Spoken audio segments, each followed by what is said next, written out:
고린도후서 7장 10절과 11절 우리 다 같이 한 음성으로 읽겠습니다. 하나님의 뜻대로 하는 근심은 후회할 것이 없는 구원에 이르게 하는 회개를 이루는 것이요 세상 근심은 사망을 이루는 것이니라. 보라, 하나님의 뜻대로 하게 한 것이 너희로 얼마나 간절하게 하며 얼마나 변명하게 하며 얼마나 분하게 하며 얼마나 두렵게 하며 얼마나 사모하게 하며 얼마나 열심히 있게 하며 얼마나 벌하게 하였는가. 너희가 저 일에 대하여 일절 너희 자신의 깨끗함을 나타내었느니라. 아멘. 우린 지난 주일에 우리의 만족에 대해서 함께 말씀을 나눴습니다. 만족이 있어야 행복하겠지요. 그렇지 않다면 행복이라는 말도 공허하게 들릴 거예요. 근데 중요한 것은 과연 그 무엇이 나를 만족해 할 것이냐 하는 것이었습니다. 먹어도 벌어도 해도 알아도 가도 봐도 만족이 없다는 것을 우리는 일찍이 들었지만 그리고 성경을 통해서 이미 말씀을 받았을지라도 그걸 그대로 받아들이기까지는 시간이 걸리고 그래도 아니야. 이것으로 만족할 수 있을 거야. 저것으로 만족할 수 있을 거야. 방황하는 시간이 참 많다고 생각합니다. 과연 무엇이 나를 만족하게 하는가? 이 답을 찾는 것이 참 중요하지요. 여러분은 진정 나를 만족해 하는 그것이 무엇인지를 찾으셨는지요? 그렇지 않고 다른 사람이 만족하는 거 부러워하고 또 엉뚱한 생각에다가 시간만 보낸다면 아쉬운 시간이 아닐 수 없습니다. 그저 부지런히 열심히 하면 뭔가 되겠지 라는 생각은 사실 안개같이 어느 순간에 허무해지기 마련입니다. 우리의 만족은 어디서 나올까? 바울은 그것이 예수 그리스도 안에 있다고 말했고 그래서 우리 안에 심히 큰 보배를 가졌다. 이 지리 그릇 같은 우리에게 그릇과는 가치를 비교할 수 없는 엄청난 보배를 가지고 있다. 바울은 그 보배에 만족한다고 말했습니다. 이제 오늘은 조금 더 자세히 이런 만족을 늘 누리면 좋겠는데 왜 우리는 누리지 못할까? 누리지 못할 때 나온 게 뭐냐면 근심이지요. 만족한 사람은 근심이라는 것이 있을 수가 없을 거예요. 다 만족하는데 뭐가 근심입니까? 그러나 우리가 근심이 많다는 것은 그만큼 만족을 누리지 못한다는 거죠. 그래서 결혼하면 만족할까 해서 결혼해도 별로 만족 없는 사람, 에이 별거 아니네. 차라리 그냥 혼자 살걸. 이러니 우리 앞에 있는 사람들이 너무나 다양한 모양이 돼가지고 누구를 쫓아가야 할지 누가 진정한 우리의 모델이 될지를 찾는 것도 이 시대의 멘토가 떴고 영적인 멘토가 떴고 이런 말도 다 자기가 정말 찾는 그것을 찾게 해줄 사람을 구하는 것인지 모르겠습니다. 어쨌든 근심이라는 것. 근데 성경에 보면은 근심하지 말라고 주님 말씀하셨어요. 너희는 마음에 근심하지 말라고 예수님께서 고난당하시기 전에 말씀도 하셨고 그 다음에 내일 일을 염려하지 말라. 무엇을 먹을까 무엇을 마실까 염려하지 말라. 심지어는 항상 기뻐하라 하셨습니다. 우리를 참 불편하게 하는 말씀들이죠. 왜? 그렇게 살고 있다면 전혀 안 불편할 텐데 그렇지 못한 우리 자신을 발견하고 바늘에 찔린 것처럼 따끔하기도 하고 불편해집니다. 정말 우리는 항상 기뻐하고 있을까요? 언제나 얼굴이 웃음이 떠나지 않고 다리미로 쫙 편 것처럼 주름 없는 그런 모습 누구나 원하지요. 특별히 그리스도인이라면 신령한 것을 사모한 사람이라면 다 그걸 원할 거예요. 그러나 목사인 저도 그런 시간보다는 그렇지 않을 때가 더 많은 것 같아요. 우리 한 해 동안 신앙의 기본에 충실하자요. 다른 일들은 다 절제하고 오직 말씀과 기도로 달려온 지 딱 9개월째 됐습니다. 앞으로 3개월 남았네요. 과연 우리는 한 해 동안 내가 찾은 갖춰야 할 신앙의 기본이 무엇일까? 꼭 찾고 올해를 지냈으면 좋겠습니다. 우리는 보세요. 지금 우리가 매 시간마다 우리 신앙의 기본이 되는 것들을 생각해 보고자 합니다. 돌아와서 근심하는 게 맞느냐, 근심하지 않는 게 맞느냐. 아마 대부분 근심하지 말아야 한다고 그쪽에 기울 거예요. 왜? 뭔가 근심하면 신앙이 같지 않다고 우리가 여기기 때문 아니겠습니까? 그래서 목사가 근심하면 성도들이 더 근심해요. 왜 걱정하십니까, 목사님? 목사님 하나님 의지하시잖아요. 뭘 걱정하세요? 뭘 근심하세요? 그러면 정말 뒤통수 한번 맞은 것처럼 정신이 번쩍 나죠. 근심하는 게 맞나? 근심하지 않는 게 맞나? 우린 이런 말씀, 이런 논란에서 조금 우린 다른 각도를 보고자 합니다. 그게 뭐냐 하면 성경에 근심하지 말라는 말씀도 있지만 근심에 대해서 긍정적으로 말한 본문도 있어요. 이 본문이 뭐죠? 하나님 뜻대로 하는 근심은 후회할 것이 없다 그랬어요. 오히려 구원에 이른다 그랬어요. 그 전에 구약 성경에도 우리가 전도서 7장 2절로 4절을 제가 읽어드리겠습니다. 초상집에 가는 것이 잔치집에 가는 것보다 나으니 모든 사람의 결국이 이와 같이 됨이라. 산자가 이것에 유심하리로다. 많이 들어본 말씀이죠. 누가 지혜로운 자냐? 잔치집보다는 초상집에 가라는 것이죠. 이게 살아있는 자들이 마음에 둬야 할 것이다. 그리고 그 다음에 이런 말씀이 있어요. 슬픔이 웃음보다 나음은 얼굴에 근심함으로 마음이 좋게 됨이니라. 뜻밖이지 않습니까? 얼굴의 근심이 마음에 좋게 된다는 거죠. 그런 우리는 근심도 괜찮겠네라는 생각하게 됩니다. 그리고 한 번 더 강조하죠. 지혜자의 마음은 초상집에 있으되 우매자의 마음은 연락하는 집에 있느니라. 곧 잔치하는 집에 있느니라고 말씀했습니다. 늘 나는 기뻐요. 얼굴이 환하고 남들 봐도 정말 저 사람은 예수 믿는 사람 같다 라는 모습만 아니라 성경의 얼굴의 근심은 마음을 좋게 하느니라고 하신 말씀이 있는 거 보면 근심하는 게 맞냐 근심하지 않는 게 맞냐 하는 이런 논쟁은 조금 유보해야겠다 싶습니다. 그리고 이제 근심은 근심인데 어떤 근심이냐로 초점이 모아지는 것 같아요. 어떤 근심이 마음에 좋고 어떤 근심이 해로운 것인지 그게 더 중요하지 않느냐 이런 관점이죠. 근심하느냐 하지 마느냐가 아니라 어떤 근심이냐 하는 것을 말하는 거죠. 잠깐 이 본문의 배경을 말씀드릴게요. 이 본문은 사도 바울이 고린도에 가서 1년 6개월 동안 목회를 하고 그들과 함께 생활하면서 많은 것을 보았어요. 그리고 때로는 근심도 되고 탄식도 나오고 왜냐하면 고린도라는 도시가 정말 그 당시에도 엄청나게 큰 도시, 무역하는 도시였고 뭔가 풍족했어요. 호화롭고 사치스럽고 그러다 보니까 사람들은 방탕하고 죄를 지을 수밖에 없죠. 온갖 종류를 나열할 수 없는 오늘날 같이 온갖 죄가 무성한 곳이었어요. 그런데 그런 것들이 교회에 스며들어와 가지고 신앙을 위협하고 변질시키는 걸 보았기 때문에 바울은 고린도 교회에 갔다 온 다음 해에 아주 엄중한 편지를 썼다고 해요. 그 엄중한 편지는 뭐냐 하면 다른 말로 하면 아주 그 강한 어조. 사도 바울의 아마 그 성격 따라 했던 것 같아요. 우리가 아까도 읽었습니다만 우리가 살아도 줄 위에 살고 죽어도 줄 위에 죽고 우리가 사나 죽으나 줄 위에 살고 죽는다 한 말씀. 참 단호한 말씀이잖아요.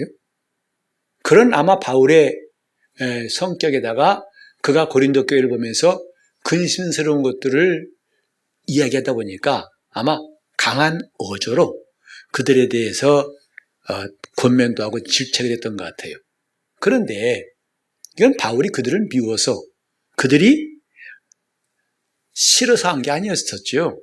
바로 자식을 생각하는, 사랑하는 마음으로 쓴 것이지만 막상 그걸 받은 고린도 교인들은 마음에 고통을 당했다는 소식을 나중에 듣습니다.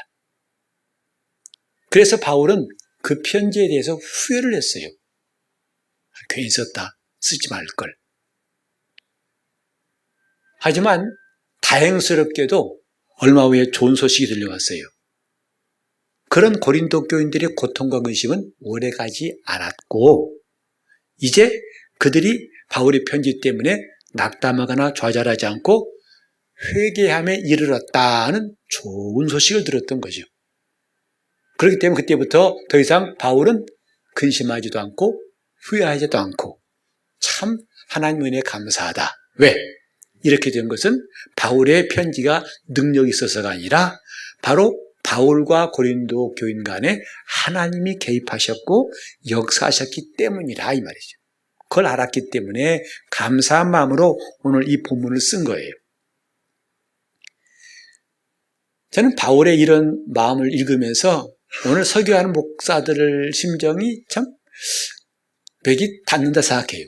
사실 이 자리에 설교하는 게 쉽지 않다는 거, 그건 설교를 제대로 하는 것도 쉽지 않지만 이 설교를 듣고서 받아들이는 사람들의 반응이 매우 조심스러워서 그렇습니다. 같은 설교를 듣고 어떤 사람은 눈물을 흘리고 은혜 받았다는 사람이 있는가 하면 같은 장소에 있던 사람이 어떤 사람은 목사님이 자기를 향해서 찔렀다고 자기의 한 말이라고 시험도 사람도 있는 것이 여러분도 들어본 바 아니에요? 이 시대에 있지 않습니까? 그러니 정말 여기서 말한다는 게 얼마나 조심스럽고 힘든지 몰라요. 어쨌든 바울은 자기가 고린도 교회에 편지했던 그 내용이 잠깐 동안은 그들을 걱정하고 근심하게 했지만 그러나 그 결과적으로는 오히려 하나님의 은혜로 마음을 돌이켜서 회개하였기 때문에 돌아왔기 때문에 이제 바울은 자기도 더 이상 후회하거나 근심하지 않는다 이렇게 말했던 거죠. 자, 여기 근심이라는 말이 나오는데 바울은 두 가지 근심을 말하고 있죠.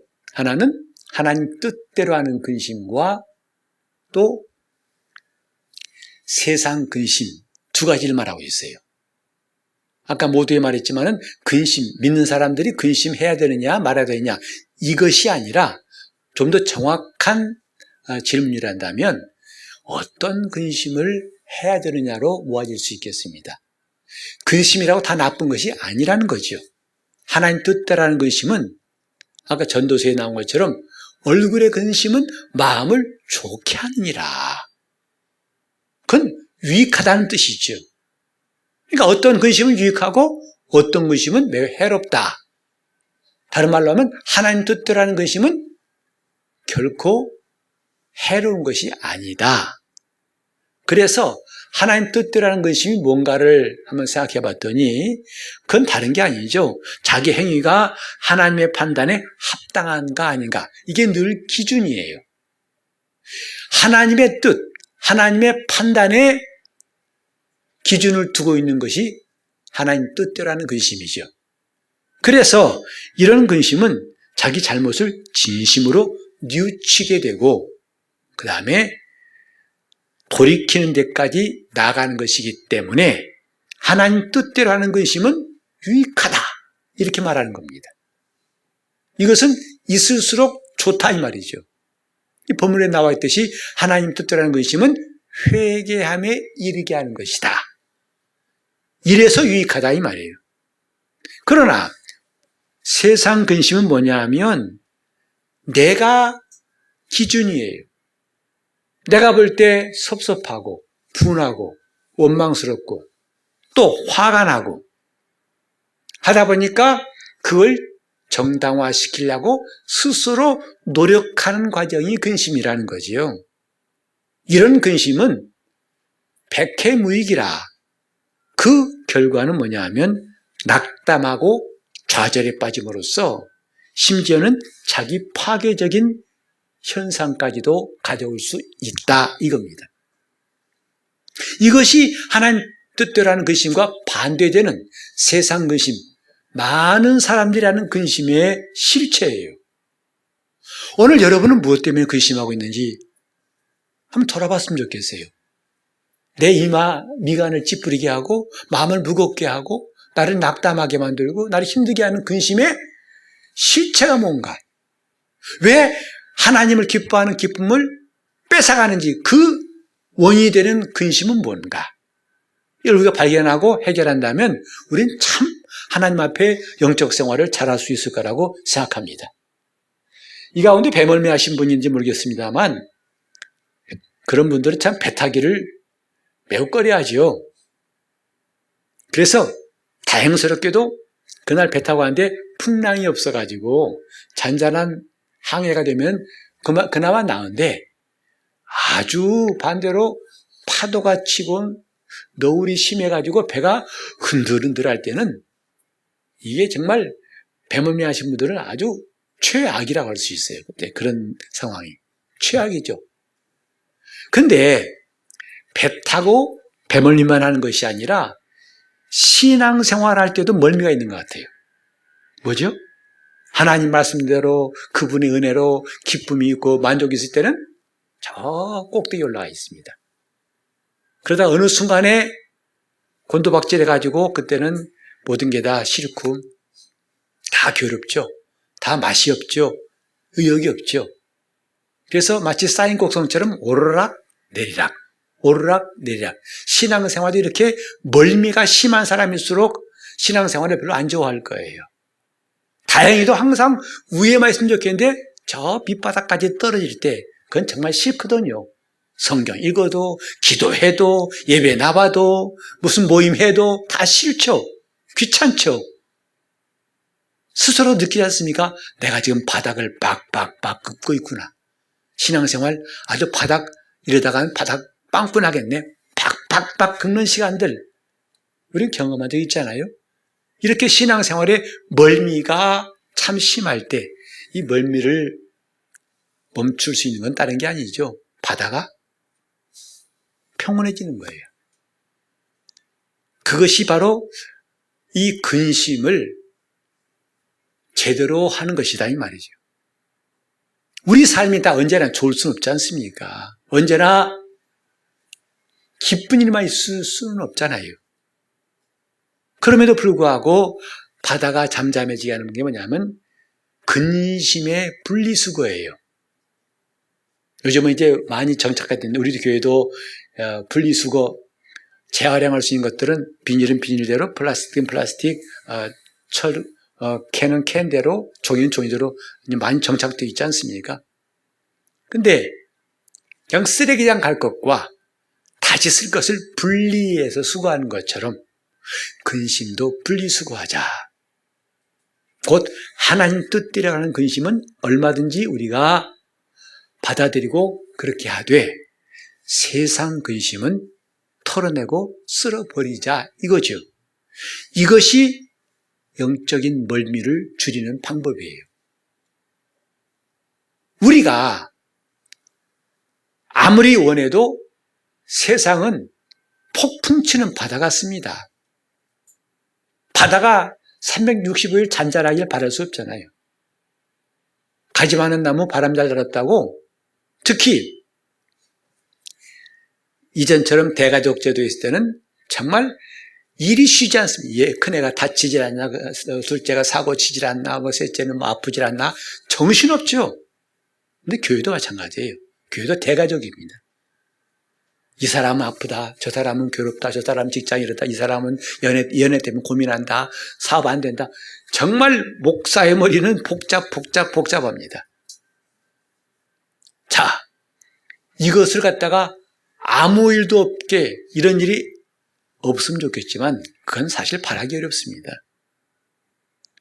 세상은 여전히 폭풍을 치는 바다인데 중요한 것은 그 환경에서 신앙의 멀미를 하지 않기 위해서 우리는 근심을 분리수거하자. 하나님 뜻대로 하는 근심은 착실히 근심하고 세상 근심은 가차없이 내버리는 것. 이것이 이제 우리가 신앙의 기본을 가지는데 정말 필요하다고 생각합니다. 쓸데없는 근심 붙들어 있는 게 우리는 참 많지 않습니까? 아직 애가요. 초등학교도 안 들어갔는데 쟤 어떻게 장가 간다니? 이건 정말 안 해도 되거든요. 아직 멀었어요. 근데 뭐 그렇게 그러면 앞으로 어떻게 하지? 앞으로 어떻게 하지라는 말은 사실 미리 끌어다가 근심이 염려하자는 것이다 이 말이죠. 주님 말씀하셨죠. 내일 염려 내일 하라. 한날의 괴로움은 그날의 족하니라.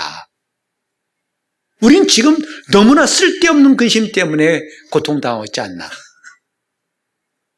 목사도 마찬가지죠. 이제 목사들끼리 모이면 서로 음식 먹을 때 하는 그 아재 개그가 있어요. 뭐냐면 저 목사님은 양이 많어 그래요. 밥 많이 먹는다 소리입니다. 맞아, 목사는 양이 많아야지 그럽니다. 그 양과 이 양은 다른 거죠. 하지만 이게 의미가 오버랩돼 가지고 뭔가 목사들의 마음속의 소원, 그저 교인이 많아졌으면, 그래서 교인이 많아졌으면 하는 것에 기준을 둔다면 그것 때문에 나온 근심은 하나님 뜻대로는 근심일까요? 그건 자기 욕심일 수 있어요. 그러니까 주여 우리 교회에 부흥을 주옵소서. 왜 부흥 줘야 되는데? 그러면 헌금 많이 나오고, 그러면 교회가 좀 재정 문제 해결하고, 뭔가 사람들 볼 때도 그래도 우리 교회 많어. 그게 몇 명이야? 정말 서로 물어보기 힘든 게 뭐냐면 성도 몇 명이냐 물어본 건 거의 금기 시대는 아니겠어요? 궁금할지라도 못 물어봐요. 왜? 그건 뭔가 아픈 상처가 될 수 있기 때문에 그렇죠. 큰 교회 담임 많은 분들이야 3만 명이요 3만 명 자신 있게 말하겠지만 작은 교회 담당하는 목사들은 정말 부끄럽습니다. 괜히 그 말만 나오면 그냥 괜히 숨고 싶어요. 그런 것이 어떤 기준이 돼가지고 동기가 돼가지고 주여 교회의 부흥 전도 잘하게 도와주시고 전도 잘해 뭐 할 건데 전도왕 되려고? 전도왕 되면 좋죠. 근데 왜 되는 겁니까? 시상식에 상 받으려고? 그것이 안 된다고 근심한다면 그건 하나님 뜻대로라는 근심이라고 할 수가 없는 거죠.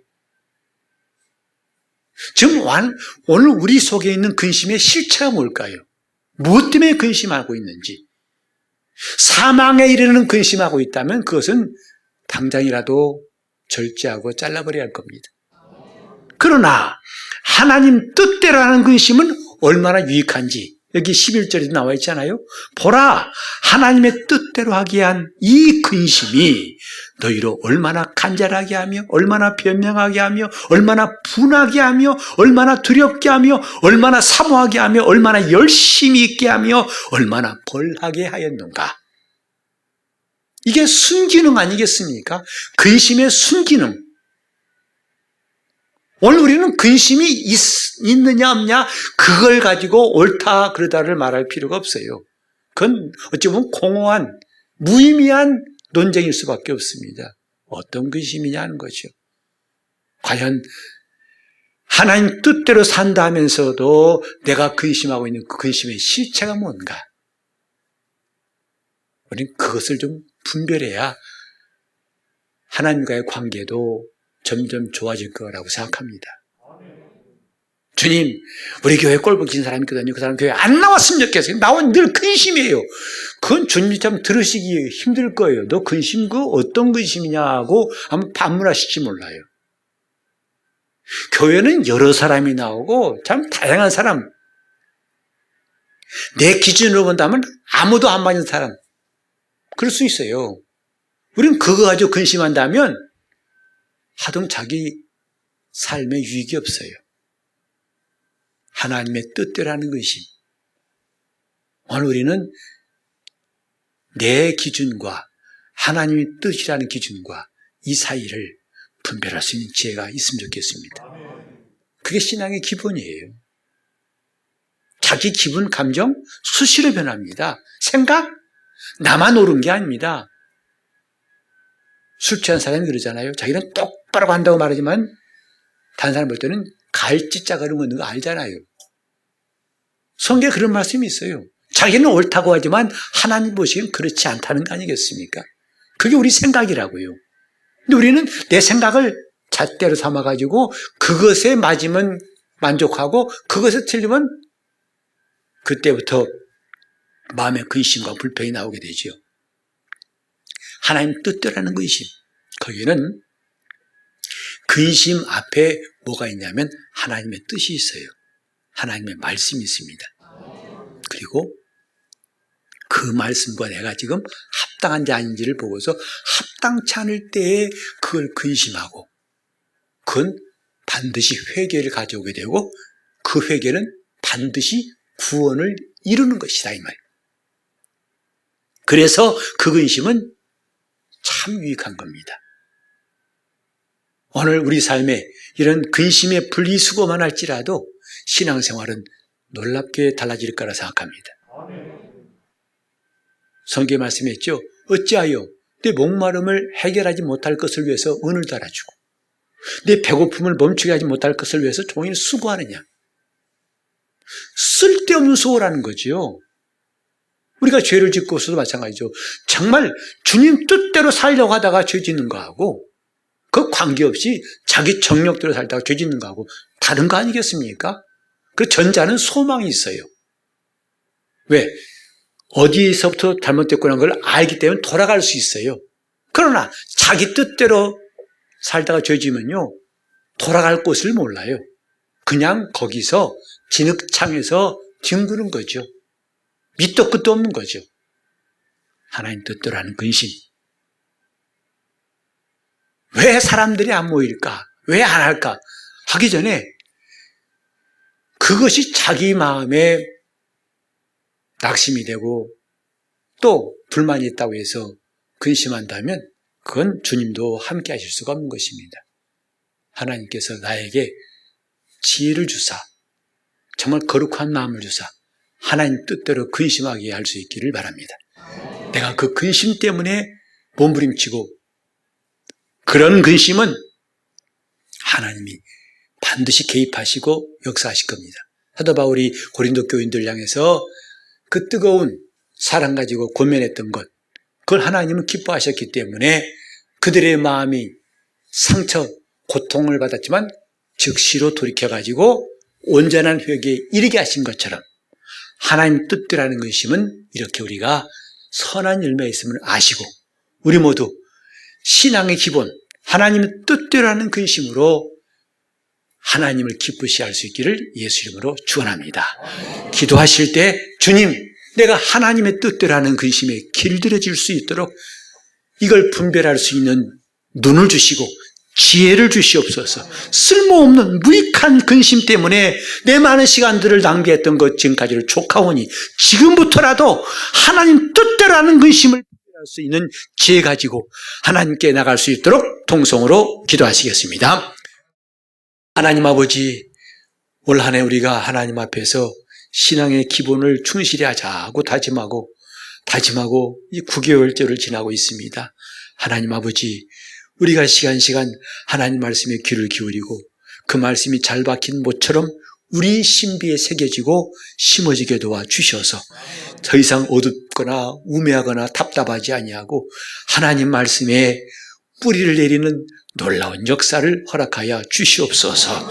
주님, 우리가 근심에 대한 혼란 오늘 이 말씀으로 완전히 끝내게 도와주시옵시고 정말 얼굴의 근심은 마음을 유익하게 한다 했사오니 아버지여 아버지의 뜻대로 하나님의 뜻대로 하는 근심만이 우리에게 항상 있게 도와주시옵시고 세상 근심을 과감하게 분리수거할 수 있는 우리 신령한 지혜와 영감이 있고 믿음을 갖게 도와주시옵소서. 주님, 내 기준이 아니라 하나님의 뜻이 기준이 되어서 근심마저도 분리수거하여 우리가 하나님을 가까이 한 일에 점점 더 나아갈 수 있도록 도와주시옵소서. 예수 이름으로 기도합니다. 아멘.